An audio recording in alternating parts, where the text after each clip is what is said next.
Company শুরু করছিলাম আসলে বলতে গেলে প্রথম দিকে আমি ইনিশিয়েটিভ নেওয়া ভার্সিটি থেকে, বাট গ্র্যাজুয়েশনের পরে যখন ফুল টাইম শুরু করি দেখা যায় যে ফুল টাইম আমি একাই কাজ করতাম। তো আমার সাথে নাইমও আসতো, নাইমও সময় দিচ্ছে, নাইমও কাজ করছে।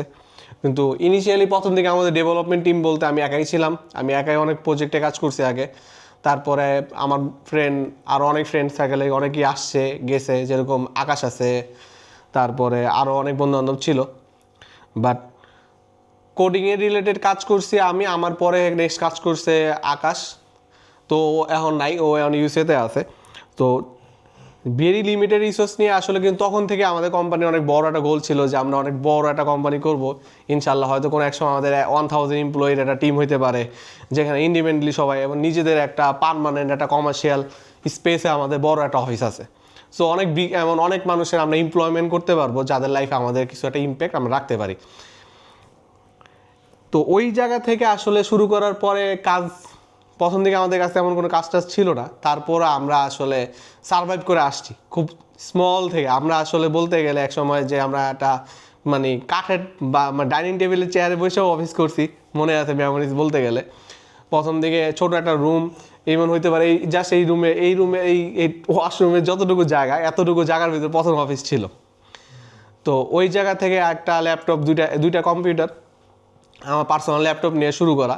তো ওই জার্নিতে আল্লাহর রহমতে আমরা এখন উত্তরের মতো একটা জায়গায় নিজেদের ওন একটা অফিসে আছি।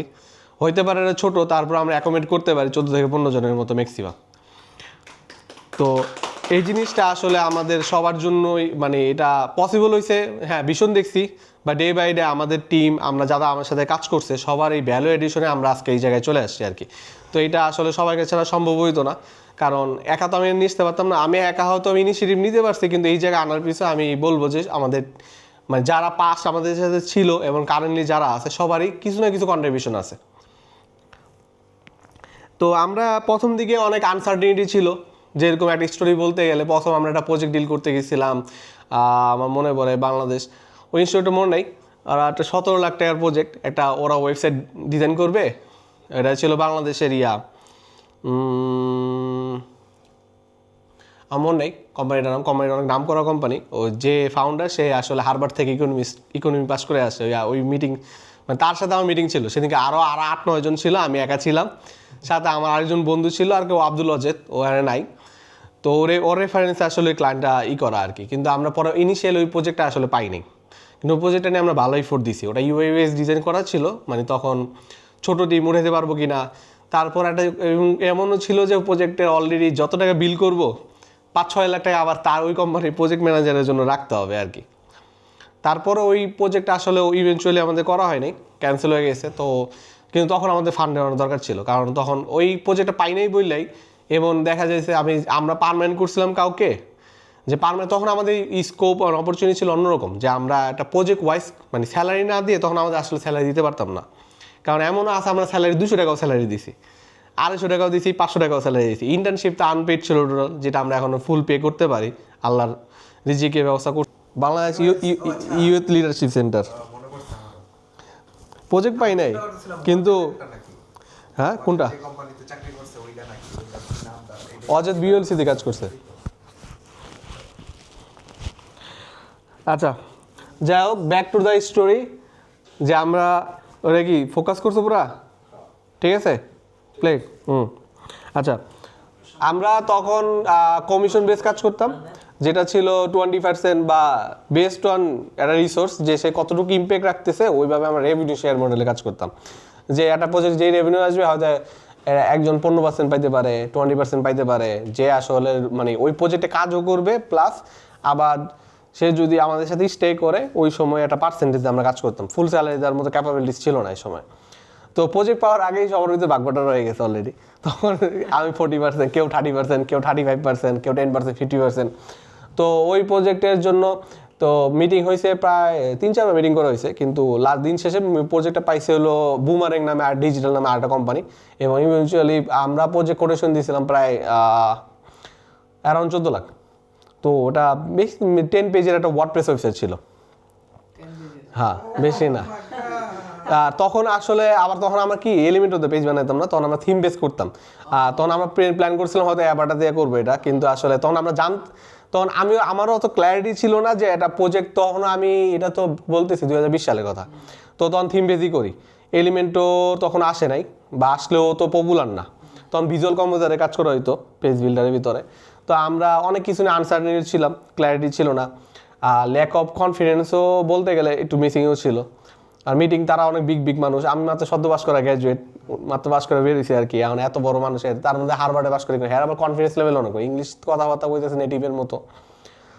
তারপর আমার মনে আছে লাস্ট আমি যা স্যারের সাথে বের হয়ে আসে নাইস টু মিট ইউ বললে আইসা উঠছে আর কি মিটিং। তারপর ওই মিটিংয়ে তাদের দিন শেষে বের হয়েছে যে প্রজেক্টটা পাইছে 40 লাখ টাকায়, বুমারেং ডিজিটাল 40 লাখ টাকায়, জাস্ট 10 পেজের একটা ওয়েবসাইট ওয়ার্ডপ্রেসের, সে নিছে 40 লাখ কোটেশন। কারণ কি সিইওর পরিচিত ছিল, সিইও ওই আর আগেও তাদের দিয়ে করাইছে। কিন্তু ওই ওয়েবসাইট ইভেনচুয়ালি এখন পর্যন্ত আমি লাইভ দেখি নাই, মানে তারা আসলে লাইভ করছে কি করে না এর জানি না। ওটা ভালো একটা প্রজেক্ট, কিন্তু প্রজেক্টটা যখন ফেল হয়েছে তখন আমাদের টিমের অলরেডি একজন তো কুইট করে ফেলছে, কারণ এই কোম্পানিতে থাকলে লাভ নেই। কিন্তু কুইট করার আগে মানুষ যেটা করে যে আমার আব্বা বলছে এই জায়গার হইতেছে না, আমার আম্মা বলছে এই জিনিস, এইটা আমি অনেক আগের থেকে ফ্যামিলিয়ার এই ধরনের সিচুয়েশনের সাথে। আব্বা আম্মার ব্যাপার ফ্যামিলি নিয়ে আসি আমরা, যখন কোনো একটা জিনিস আমি নিজে আসলে মুখ দিয়ে ওই কারেজটা নিজের ভিতরে থাকে না, তখন আমরা আসলে ফ্যামিলি দিয়ে এক্সকিউজ তৈরি করার চেষ্টা করি। যে সাম পরে প্রিম ব্রেক করে, তখন আসলে ওই একমাত্র ছিল যেটা আমাদের মনে হয় তখন ডিজাইন মানে আরেকজন ভালো রিসোর্স ছিল আর কি, কারণ ওভাবে আমরা শেপ করে নিয়ে আসছিলাম। তো পরে অন্য কোম্পানিতে চলে যায়। তারপরে আমার বন্ধু বান্ধব আরও 15 তো পরে যে তার এই জায়গায় হইতেছে না, চলবো না, পরে হ্যাঁও চলে যায়। আস্তে আস্তে পরে ছিলাম হলো আমি আর আকাশ আর নাইম ছিল, তো 3 জন মিলে পরে আবার আমরা তখন আস্তে আস্তে তখন কোভিডের দিকে মার্কেট প্লেস কাজ করার চিন্তা ভাবনা করি, যে ফাইবারে কাজ করি। আর সাথে পাশাপাশি আমি কিছু লোকাল প্রজেক্টও পাই, যেমন মি সোশ্যাল লিমিটেড নামে একটা নর্থ সাউথে একটা প্রফেসর, জার্মান প্রফেসর, সে তার একটা স্টার্ট আপ আছে, ওই প্রজেক্ট আমরা পাই মিটিং করার পরে। প্রজেক্টের বাজেট ছিল খুব কম, 20,000 25 না 40,000 আমি বিল করছিলাম তারে। তো আস্তে আস্তে ওই ছোটোখাটো প্রজেক্ট করতে থাকি। তো করতে করতে ওগুলা তখন আমি ওয়ার্ডপ্রেস সাইজ তখন আমি নিজেই বানাই। তো এরকম করতে করতে আরও কিছু রেফারেন্সে, এবং আমি যখন রবি এজিয়াটেল ছিলাম ওখান থেকে রেফারেন্সে কিছু প্রজেক্ট পাই।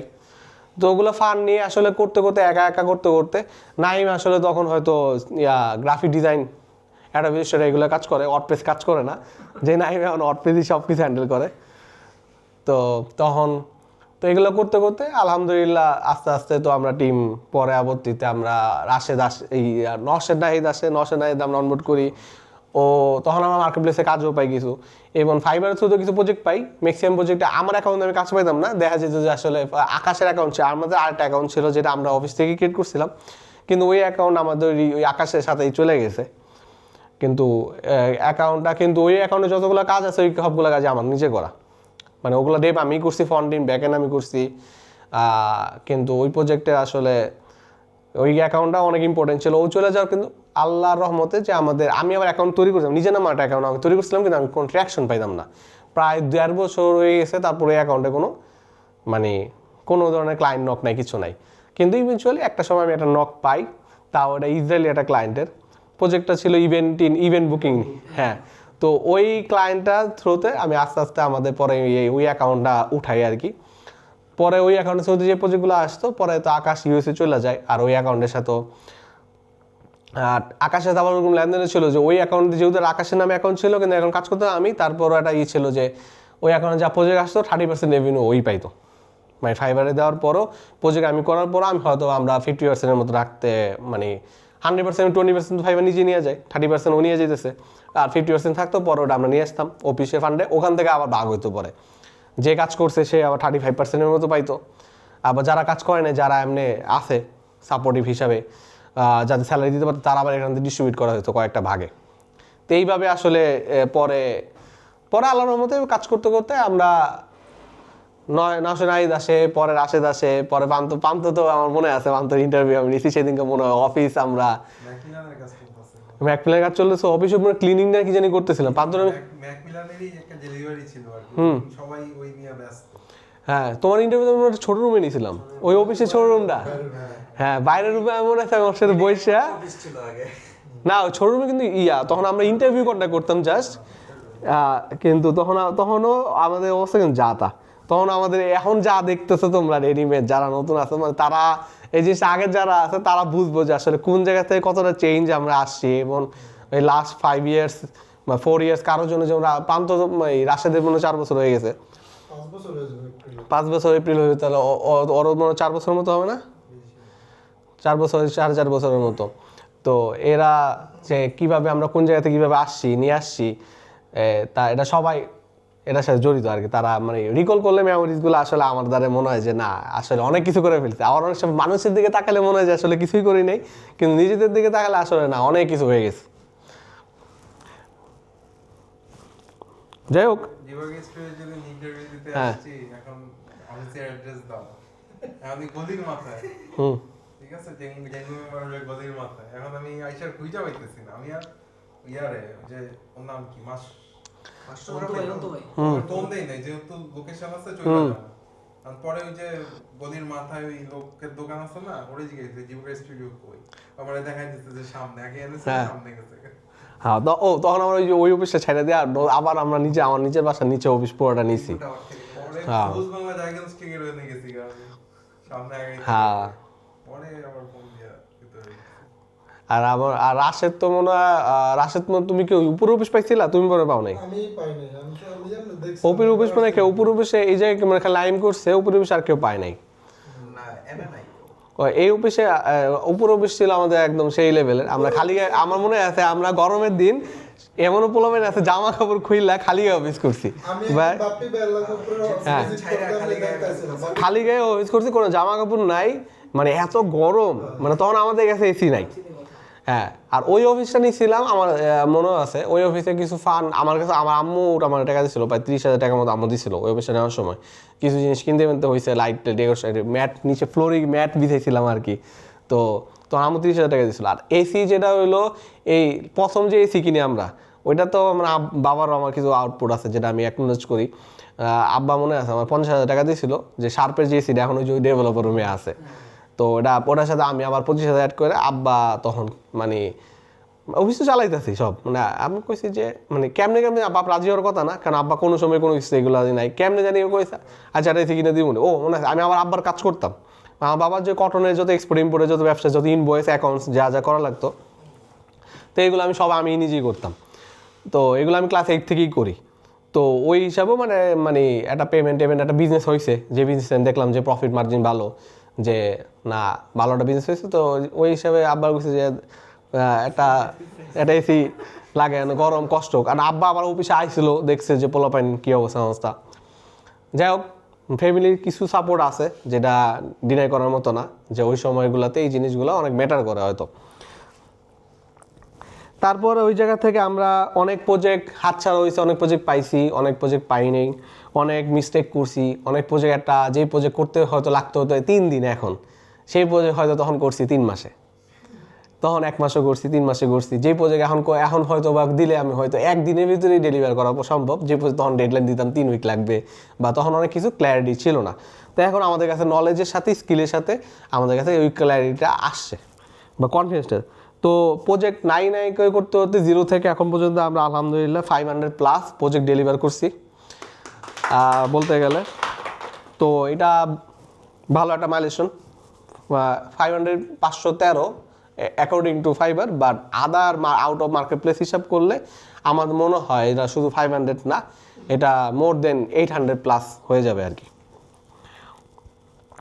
তারপরে আমরা যেটা করি পরে, এখন এই ইয়ারে যেটা হয়েছে যে আমরা প্রথম আমরা লেভেল 1 পাই, লেভেল 1 পাওয়ার পর লেভেল 2 পর আমরা এখন এজেন্সি হিসাবে আমাদের অ্যাকাউন্ট, ইন্ডিভিজুয়াল অ্যাকাউন্ট থেকে আমরা এজেন্সি অ্যাকাউন্টে মাইগ্রেট হয়েছি। তো ওখান থেকে আলহামদুলিল্লাহ এখন আমরা টপ রেটের এজেন্সি ইন ফাইবার। প্লাস এই বছরই, এই গত বছর 2025 সালে আমরা 100K রেভিনিউ ক্রস করি ফাইবারে। এবং আমরা এখন এক সময় ছিলাম আমি একা, তো এখন আমার সাথে পুরো টিম আছে, যে টিম না আমরা এখন এই জায়গায় আসছি। ইনশাল্লাহ এই টিম নিয়ে আমরা হয়তো বা আরও বড় একটা সময় হয়তো এই রুমে অ্যাকোমোডেট করতে পারবো না, পুরো রিসোর্টই আমাদের নেওয়া লাগতে পারে, এরকম হইতে পারে। তো এখন আমাদের ভালো একটা গ্লোবাল ট্রাস্ট আছে ক্লায়েন্টের, ভালো একটা মানে আমরা হয়তো ক্লায়েন্ট আমাদের কাছে আসলে কাজ দেখলে ট্রাস্ট করে, মানে ডাউট করার কিছু নাই, মানে ওয়ার রিলায়েবল, অলরেডি আমরা মার্কেটের রিলায়েবল এজেন্সি হিসাবে স্টাবলিশড। গুগলে সার্চ করুক, রেপুটেশন জানুক, এআইতে দেখ, যেখানে দেখ না কেন, অলরেডি আমরা রেপুটেশন মানে ওয়েল রেপুটেড একটা কোম্পানি হয়ে দাঁড়াইছি। তারপর যেটা বললাম ট্রানজিশন ফ্রম ইন্ডিভিজুয়াল টু এই রিয়েল টিম, আমি ইন্ডিভিজুয়ালস থেকে আসলে এই যে পুরো একটা রিয়েল টিমে আমরা কনভার্ট হয়ে গেছি, এই একটা ট্রানজিশন হয়েছে। তারপর আমাদের এখন স্ট্রং এক্সপার্টাইজ আছে ওয়েব এবং ওয়ার্ডপ্রেস ওয়েবসাইট ডিজাইন এবং আমাদের এডটেক অ্যান্ড টেকনিক্যাল এসইওতে, ই লার্নিংয়ে আমাদের ভালো একটা এক্সপিরিয়েন্স হয়েছে এই কদিন এডটেকে। তারপর product and plug in experience already চলতেছে এবং আমাদের অলরেডি দুইটা ভালো মানে প্রোডাক্ট, আমরা একটা খুবই ভালো কাজ করতেছে আর আরেকটা আন্ডার ডেভেলপমেন্ট আছে, কিন্তু দুইটা দিক ট্র্যাকশন আছে। আই বিলিভ দুইটা ভালো একটা প্রোডাক্ট হইতে পারে গ্লোবালি। এবং অলরেডি আমরা প্রোডাক্ট থেকে সব সময় যেটা চাইছি যে নোটিসেবল একটা অ্যামাউন্ট জেনারেট হোক, যেটা আমার মনে হয় এই বছর উইদিন 3 মান্থ আমরা জেনারেট করছি। প্রোডাক্ট রেভিনিউ আমাদের এখন পর্যন্ত টোটাল হয়েছে কত, 1856 সামথিং এত ডলারের মতো, যেটা আমরা আমার মনে আছে এই প্রোডাক্টের জন্য আমি থিম ফরেস্টে অ্যাকাউন্টও কিনছি 1 লাখ টাকা দেয়া, কিন্তু হ্যাঁ 1 লাখ টাকা আমার আসলে পুরাটাই জ্বলে গেছে। ওই থিম ফরেস্টে অ্যাকাউন্ট কিনে ওই অ্যাকাউন্ট থেকে আমি মনে হয় রেভিনিউ মনে হয় কত উঠাইতে পারছি, 1 লাখ না 75,000 টাকাতে পরে আমি অ্যাকাউন্টটা কিনছিলাম একজনের কাছ থেকে।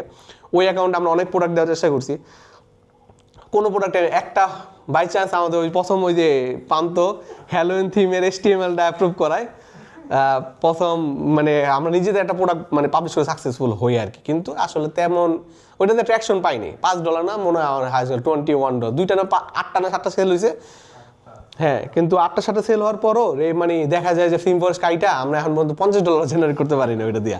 তারপর আগে কিছু প্রোডাক্ট ছিল ওই অ্যাকাউন্টে থিম ফরেস্টের, তো ওইটা দিয়েও আসলে তেমন প্রায় আমরা টাকা পয়সা আসলে মানে আমার মনে হয় হাইস্ট গেলে কত মানে 550 যখন আমি ইনভেস্ট করছি তখন ডলার রেট ছিল আসলে 88 না 85 টাকা করে। এখন ডলার রেট অনেক, মানে এখন কন্টেক্সট চিন্তা করলে আসলে টাকা উঠে আসছে, কিন্তু আসলে না। তখন আমি যে সময় টাকা পাইছি আমি মনে হয় হয়তো 40,000 টাকা 45,000, বাকি 30,000 টাকার মতো অ্যাকাউন্ট লস। এবং ওই অ্যাকাউন্টের জন্য যতগুলো প্রোডাক্ট বানাইছি 6 মাস ধরে প্রোডাক্ট বানাইছি, বুকিং প্লাগ ইন বানাইছি, PDF প্ল্যানেট বানাইছি কিছুদিন আগেও একটা, মানে কোনো প্রোডাক্টই সাকসেস হয় নাই। প্রত্যেকটা প্রোডাক্টে মিনিমাম ইনভেস্টমেন্ট ধরতে গেলে 3 থেকে 4 লাখ টাকা খরচ আছে, মানে একটা প্রোডাক্টে যদি অ্যাকোমোডেট করতে যাই অপারেশন টাইম, কিন্তু এই প্রোডাক্টগুলো টোটালি লস, মানে এখান থেকে আমার কোনো জিরো রেভিনিউ। কিন্তু তো প্রোডাক্ট থেকে এই প্রথম সাবস্ক্রাইবিং দিয়েও আমরা কিছু রেভিনিউ জেনারেট করছি, ওটা 22টা প্রোডাক্ট ছিল। তারপর ওরা রেভিনিউ শেয়ার অনেক বেশি করা লাগতো, ওটা দিয়েও আমরা হয়তো 300-র মতো রেভিনিউ জেনারেট করছি আর কি, সব মিলে আমরা 500-800-র মতো পাইছি আমরা, কিন্তু অনেক সময় মানে দীর্ঘ 1 বছর 2 বছর আমি এই রেভিনিউটা জেনারেট করছি। ওই জায়গায় আমরা মার্কেট দিয়ে ওই দিনে 3 মান্থের ভিতরে আমরা প্রায় নিয়ারলি $2,000 মতো রেভিনিউ জেনারেট করে ফেলছি। তো এটা হিউজ সাকসেস বলতে গেলে। প্রোডাক্টের নোটিসেবল আমরা ট্র্যাকশন দেখছি যে আসলে প্রোডাক্ট ওয়ার্কস, এবং এবার আইডিয়া বেল্ডের যে আইডিয়া আসলেই কাজ করে, যে এটা কাজ করতেছে। এবং এবার আমরা নিজেরাই লঞ্চ করছি, না থিম ফরেস্ট না কারো যা থাকবে আমি নিজের আন্ডারে। তারপর আমাদের টিম গ্রো করতেছে ডাইভার্স স্কুলে। আগে স্কিলসে যেরকম আগে ছিল একজন 2জন মানে একটা জিনিস পারতো, এরকম না। আমরা এখন মাল্টিপাল স্কিল মাল্টিপাল টেকনোলজিতে কাজ করতেছি, সামনে আরও করব, মানে এই জিনিসটা আমাদের জন্য একটা অ্যাচিভমেন্ট। তো এই হলো আমাদের জার্নি সোফার। পরে করতে কই গেলাম আবার,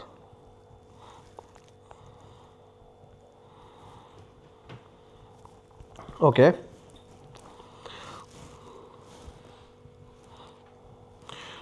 তারপরে আমরা আচ্ছা what did we achieve in last 2025-এ, এটা আমি অলরেডি আলোচনা করছি। তারপর সাম অফ দি, আমরা লাস্ট ইয়ার 2025-এ সবচেয়ে কম ক্লায়েন্ট সার্ভ করছি, এবং 2023 থেকেও কম, 2024 থেকেও ক্লায়েন্ট সার্ভ করছি কম।